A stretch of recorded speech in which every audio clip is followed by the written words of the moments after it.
Hi, so this video is a short tutorial on how to do a stitch that I've heard called Fisherman's Rib. I've heard it called English Rib. I've heard it called Brioche Rib. I kind of think of it as lazy person's brioche stitch. If you've ever been nervous to try brioche, this is a way to kind of get the look of brioche without doing the double knitting, using the brioche knit and the brioche purl stitches. You can't really accomplish this technique with two colors the way you can with two color brioche, using the brioche purl and the brioche knit. But it's a lot easier to do than the brioche stitch because you're not slipping every other stitch and only knitting every other stitch in the same round. This pattern, you actually knit every stitch. And I have a couple of patterns, including this one that's coming out, as well as another pattern that's a cape coming out, both of which use this brioche rib stitch. And so I wanted to make a short video to include with those patterns that shows you how it's worked. And honestly, you probably could easily figure this out yourselves, but since I'm already doing it, I thought I'd stop and take a moment to do that. So you can see that this is a reversible rib, and it looks like what you've seen as brioche. It has like a kind of woven purl stitch and then alternating knit stitches. And to accomplish this in the done flat, it's very easy. You're essentially doing a 1x1 ribbing, and you're knitting the one stitch in the you're knitting one stitch in the stitch below, and you're knitting the next stitch normal. So you're constantly just knit one below, knit normal, knit one below, knit normal, turn and repeat and rinse. So to do a knit one below, it's actually not hard. And this stitch pattern, once you have it established, you don't even really, it's hard to get lost in it because you can tell where you have to knit one below. So I'm going to work these first two stitches, which are knit stitch for a 2-stitch I-cord edge, which a lot of my patterns have. And then if you start here, this is actually, I'm on the right side of this cowl, which is going to be a split cowl. The split, when you see it, will be either a reversible collar on the cowl, or it'll be a split that lays on your shoulder. So it's worked flat, this portion of the pattern.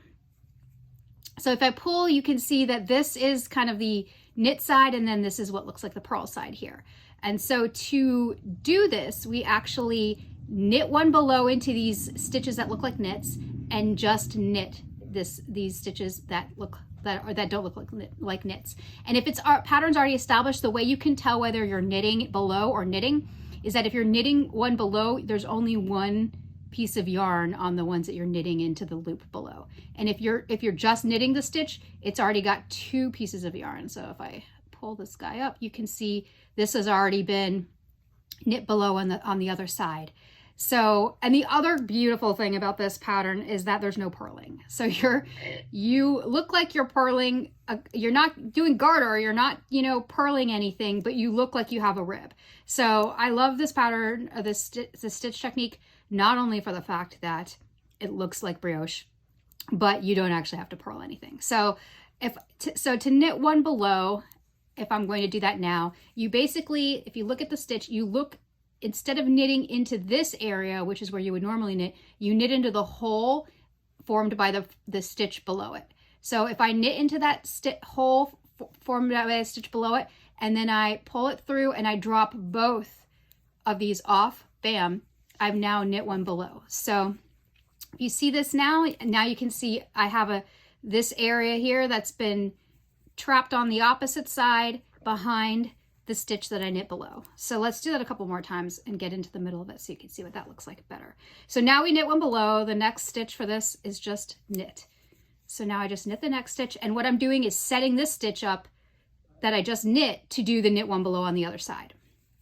And so now we have another knit one below, and again, holding it up, you see there's only one stitch here, so we're going to knit one below. You stick your needle into the hole, you wrap, and then drop the stitch off the other needle, and now you have two stitches that are captured by that knit one below. Knit one again, knit one below. knit again, whoop, knit one below. And this is just how it works. I mean, it's just slit, knit below. And so you get kind of meditative about it. You just have to remember if you're knitting into the stitch or knitting into the stitch below. I'm going to do a separate video on fixing these like mistakes with Brioche Purl, but like what do you do? Actually, you know, I'll do that right now. So here's a knit one below, and that's pretty easy. If you know,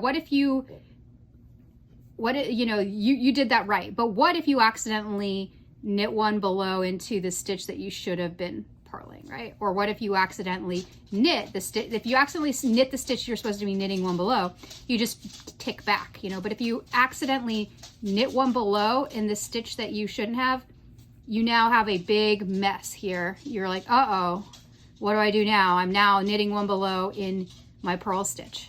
No problem. Just turn your work.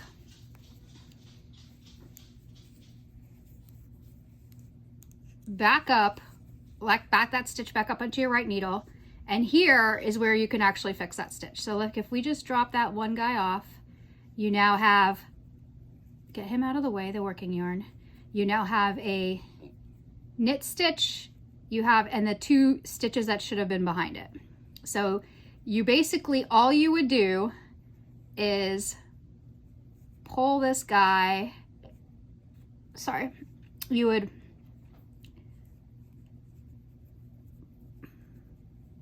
pull this through, and then whoop. And it might be easier to do this if you have a crochet hook. But you pull that through. Oh, sorry. Actually, what you're going to do, apologies for that, is you're going to actually purl this stitch, right? So you're going to pull these through and purl it. Pull this through and purl it, one of them. And then you're going to pull this guy through both of these stitches. Boom. And so now you've remade that stitch, that knit 2 in the back that the knit through the back that you needed. And see, if you turn this back around, you have your two pieces of yarn back here again. So to fix that, you essentially flip your work around, you isolate the 3 pieces of yarn you're working with, and let me tick forward a little bit before I try to do that again. That's knit below, knit, knit below, knit, knit below. Okay, so here I'm again, instead of knitting the way I should be doing, I'll knit below. Let's see what happens. Oh no, I've knit below. Now everything looks wonky. Right, so the first thing I'm gonna do is turn this work around. Okay, doing this again. Then we are going to slip this guy off. Right, so now what you have is a knit stitch here, and then 2 pieces of yarn behind it. So the first thing you want to do is create a purl stitch out of that first piece of yarn. So you're going to slip that first one that was behind it, and you're going to make yourself a little purl here, purl bump. Okay. Now that you have the purl bump, you can actually pull this guy through and create your knit one below again. And then you can flip it back onto the rough hand needle, and if you turn your work back, you've recovered your brioche stitch that you accidentally knit one below. So basically, think of it this way. If you accidentally knit one below, or knit below a stitch that you should be knitting into, you basically just take that off the needle and then recreate the original knit one below on the other side by creating the purl bump that you have when you do the knit one below, which is this purl bump here, and then taking that extra piece of yarn and doing the knit one below with it. So that's essentially how you would fix a brioche tick back on a Fisherman's rib or English rib or brioche rib. But this is really, it's just an easy pattern. Knit, knit one below, knit one below. And this pattern is actually more obnoxious in the round, because if you're knitting this pattern in the round, you actually do have to purl every other stitch.